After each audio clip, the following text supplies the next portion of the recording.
అందరికీ నమస్కారం. 2025 మార్చిలో తులారాశి వారికి ఎట్లా ఉంటుందయ్యా అంటే అనుకూలంగానే ఉంటుంది. అది కూడా కొంతమందికి మాత్రమే అనుకూలంగా ఉండేది. మరి మిగతా కొంతమందికి ఏంటి అంటే కొంత ప్రతికూల వాతావరణం కనపడుతూ ఉంది. ఈ అనుకూలమైనటువంటి వారు కూడాను వీరి యొక్క కోపాలు, వీరికి వచ్చేటువంటి మాటలు ఎదుటి వారిని బాధపట్టే విషయంగా, అంటే ఎదుటివారి మనస్సుని గాయపరిచే విధంగా వీరు మాట్లాడుతూ ఉంటారు. తద్వారా కూడాను ఈ రాశి వారికి ప్రతి పని కూడా ఆలస్యం అవుతూ ఉంటుంది. మరి ప్రతికూలంగా ఉన్నటువంటి వారికి ప్రతిదీ ప్రతికూలంగానే ఉంటుంది. అంటే కొంతమందికి బాగుంటుంది, కొంతమందికి బాగుండదు అని చెప్పుకోవచ్చు. ఒక రకంగా చెప్పాలి ఏంటి ఈ రాశి వారికి. మరి ఇంకా ఎట్లా ఉంటుంది అంటే ప్రతి పని ఆలస్యము, శారీరక శ్రమ ఎక్కువగా పడవలసి ఉంటుంది. ఇంట్లో శుభకార్యాలు మాత్రం చేస్తూ ఉంటారు. ఎలాగో అలా శుభకార్యాలని చక్కగా మాట రాకుండా చేస్తూ ఉంటారు. కాకపోతే కోపంతో కూడుకొని ఉండొద్దు, ఉద్రేకమైనటువంటి విధంగా ఉండొద్దు. ఈ రాశివారు ఇటు కలిసి వచ్చేవారు కావచ్చు, కలిసి రానివారు కావచ్చు, ఈ యొక్క ధోరణిని కనుక తగ్గించుకుంటే కాస్త అనుకూలమైనటువంటి వాతావరణం కనపడుతూ ఉంది. ఇక విద్యారంగానికి వస్తే అధిక శ్రమపడి చదవవలసి ఉంటుంది. ప్రతిదీ కూడాను గుర్తుపెట్టుకొని అతి కష్టం మీద గుర్తుపెట్టుకోవాలి, అతి కష్టం మీద చదవాలి. ఇక వీరికి చదువు తప్ప ఇంకొక లోకం లేదు అన్నట్లుగా ఉండాలి. ఆ విధంగా ఉన్నట్లయితేనే విద్య విషయంలో వీరు ముందుకు వెళ్తూ ఉంటారు. వ్యవసాయానికి కూడా అంతే. వీరికి అనుకూలమైనటువంటి వాతావరణం కనపడుతున్నప్పటికీ కూడాను కొంత ప్రతికూలత కనపడుతూ ఉంది. కాబట్టి మీరు తొందరపడి ఎక్కడా కూడా ఉద్రేకమైనటువంటి మాటలతోటి కానీ, ఉద్రేకమైనటువంటి శరీరాలతోటి ఉండకండి. కాస్త చిరునవ్వుని మొహంలో ప్రదర్శించండి. అలా ప్రదర్శించి కాస్త ఓపిక పట్టినట్లయితే ఈ యొక్క వ్యవసాయ రంగం వారికి అనుకూలంగానే ఉంటుంది అని చెప్పుకోవచ్చు. వ్యవసాయ రంగం వారు ప్రతి పని కూడాను ఆలోచిస్తూ చేస్తూ ఉండండి. ఓపిక వహించండి. ఇక రాజకీయ రంగంలో నన్ననేది ఎవరు అనే ధోరణి బాగా పోతూ ఉంటారు. ఇంతకుముందు నేను చాలా చేశాను, వారికి వాడు నాకు ఏడా, ఈ విధమైనటువంటి ధోరణి పోతూ ఉంటారు. కానీ తద్వారా మీరు మొత్తం కూడాను నష్టపోతూ ఉంటారు. కాబట్టి రాజకీయపరమైనటువంటి వారు ఎవరైతే ఉన్నారో ఈ రాశివారు ఎట్టి పరిస్థితుల్లో కూడా ప్రశాంతంగా ఉండకపోతే మాత్రం మీ రాజకీయ భవిష్యత్తు మొత్తం కూడాను అల్లకల్లోలమయ్యే పరిస్థితి కనబడుతూ ఉంది. కాబట్టి ఆ విధమైనటువంటి పరిస్థితి మీరు తెచ్చుకోవద్దు. చాలా ప్రశాంతంగా ఉండండి. ఎవరు ఏదన్నా సరే కాస్త మౌనాన్ని వహించండి. మీ మౌనమే వారికి సమాధానం చెప్తూ ఉంటుంది. గుర్తుపెట్టుకోండి.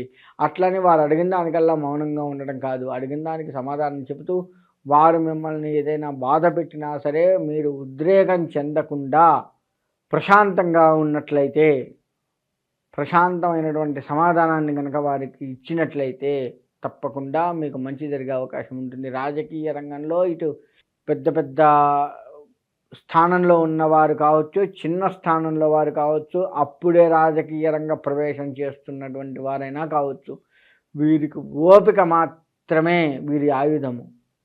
ఈ రాజకీయపరమైనటువంటి వారికి ఆయుధం ఏందయ్యా అంటే ఓపిక. ఆ ఒక్క ఆయుధాన్ని కనుక మీరు పట్టుకొని ఉన్నట్లయితే తప్పకుండా మీకు అనుకూలంగా ఉంటుంది. లేదు అంటే మీరు అప్పటి వరకు పెంచుకున్నటువంటి రాజకీయ గోడ మొత్తం కూడాను, ఆ కోట మొత్తం కూడాను కూలిపోయే ప్రమాదం ఉంది. మీ కంటి ముందే. మీరు ఎట్లా ఉంటుందయ్యా అంటే ఈ రాజకీయ పరిస్థితుల వాళ్ళకి ఈ మార్చి నెల మొత్తం కూడా ఏడుపు ఒక్కటే తక్కువ. ఏడిస్తేనా పరుగు పోతుంది. మీడియాలో పడతాము, ఫలానా వాడు ఏడుస్తున్నాడు అని 100 సార్లు స్క్రోల్ వేస్తారు. అటు ఏడ్చే పరిస్థితి లేదు, ఇటు నవ్వే పరిస్థితి లేదు. నవ్వామా, ఇంత చేస్తూ కూడా నవ్వుతూ తిరుగుతున్నాడు, ప్రజలకు ఏం చేయట్లేదు, అది చేస్తా ఇది చేస్తా అన్నాడు, హాయిగా నవ్వుతూ స్నేహితులతో తిరుగుతున్నాడు అని అట్లా పేరు. అంటే అటు ఇటు కాకుండా మీరు నలిగిపోయి ఇబ్బంది పడేంత పరిస్థితి వస్తుంది. కాబట్టి రాజకీయ రంగం వారికి ఈ మార్చి నెల మొత్తం కూడాను గట్టు కాలం అనే చెప్పవచ్చు. కాబట్టి ఆ విధమైనటువంటి ఇబ్బందులు పడకుండా రాజకీయ రంగం వారు చాలా ఓపిక అనే ఆయుధాన్ని పట్టుకొని ముందుకు వెళ్ళండి. ఉద్యోగాల్లో కూడా అంతే. ప్రతిదీ కూడా తలకాయ నొప్పిగా కనపడుతూ ఉంటుంది. ఏ పని చేయాలన్నా కానీ చికాకు ఉంటుంది. మీకు తెలిసిన పనైనా సరే 100 సార్లు చేయమనే పరిస్థితి వస్తుంది. అయినా సరే ఓపికగా మీరు చెయ్యాలి. బదిలీలు ఉంటాయి. అక్కడ కూడా ఇదే పరిస్థితి. ఎవడో సగం చేసి వదిలిపెడతాడు. మిగతాది నువ్వు పూర్తి చేయి అంటాడు. అది తలా తెలీదు, తోకా తెలీదు. కానీ దాన్ని పూర్తి చేయాలి. ఇటువంటి పరిస్థితి మీకు వస్తుంటుంది. కాబట్టి ఉద్యోగ రంగంలో వారికి అనేక రకాలైనటువంటి సమస్యలు వస్తూ ఉంటాయి. అయినా కానీ ఓపిక పట్టుకొని దాంట్లో మెలకువలు తెలుసుకొని గనక మీరు చేసినట్లయితే తప్పకుండా ఉద్యోగ రంగం వారు ముందుకు వెళ్ళే ఆస్కారం కనపడుతూ ఉంది. ఆ విధంగా కనుక మీరు చేస్తే ఇంకా ఉద్యోగ పరిస్థితుల్లో మీదే పైచేయిగా కనపడుతూ ఉంటుంది. చేతి వృత్తుల వారు కావచ్చు, ఏ వృత్తి చేస్తున్నటువంటి వారైనా సరే వృత్తిని దైవంగా నమ్ముకుంటూ భగవంతుడి మీద భారం వేస్తూ వృత్తి చేయవలసిందే తప్ప మీరుగా సొంత పెత్తనాలు చేస్తే కొంత మంచి జరుగుతుంది, కానీ కొంతవరకు చెడు కూడా కనపడుతుంది. కాబట్టి చేతి వృత్తుల వారు ఎవరైతే ఉన్నారో, లేదంటే వృత్తి చేసేటువంటి వారు చాలా జాగ్రత్తగా మెలకువ వహించి చెయ్యండి. ఇక వ్యాపారం చేసేవారు 1కి 100 సార్లు వస్తువుని అడుగుతారు. 1కి 100 సార్లు మిమ్మల్ని విసిగిస్తారు. ఏ చిన్న వస్తువు అయినా సరే 100 సార్లు అడుగుతారు. అయినా కానీ ఓపికగా దాన్ని వివరించి చెప్పండి. ఉదాహరణకి ఏదో కిరాణా షాప్ ఉంది. ఒక కిరాణా షాపులో ఏదో కందిపప్పే ఉందనుకున్నాము. రేట్ ఎంత అంటాడు, చెప్తాము. మళ్ళీ అడుగుతాడు, మళ్ళీ చెప్పాల్సి, మళ్ళీ అడుగుతాడు, మళ్ళీ ఓపిక. ఇలా ఎన్నిసార్లు అడిగినా ఓపికగా చెప్పండి. కానీ ఎన్నిసార్లు చెప్పాలి నీకు అంటే, సరే స్వామి అంత రేట్ అయితే నా వల్ల కాదని పోవడము, సరే అని అడిగి వాడు అక్కడి నుంచి వెళ్ళి ఇంకో దగ్గర తెచ్చుకోవడము. వ్యాపారస్తుడికి ఇంత కోపమైంది, ఓపిక ఉండాలి కానీ అని తిట్టడము, ఏదో ఒకటి గొడవలు అవుతూ ఉంటాయి. ఈ విధమైనటువంటి గొడవలకి ఈ వ్యాపారస్తులు లోనవుతూ ఉంటారు. కాబట్టి చాలా జాగ్రత్తగా వ్యవహరించండి. మొత్తం మీద ఈ రాశి వారిని లెక్క వేసుకుంటే అన్ని రకాలుగా ఇబ్బంది పడేదే కనపడుతుందే తప్ప సుఖ సంతోషాలు చాలా తక్కువగా కనపడుతున్నాయి. కాబట్టి విందు వినోదాల్లో పాల్గొంటారు ఆ కాసేపే. తర్వాత మీరు అటు బయటికి పోగానే ఇదంతా వాళ్ళు మర్చిపోతారు, మీరు మర్చిపోతారు.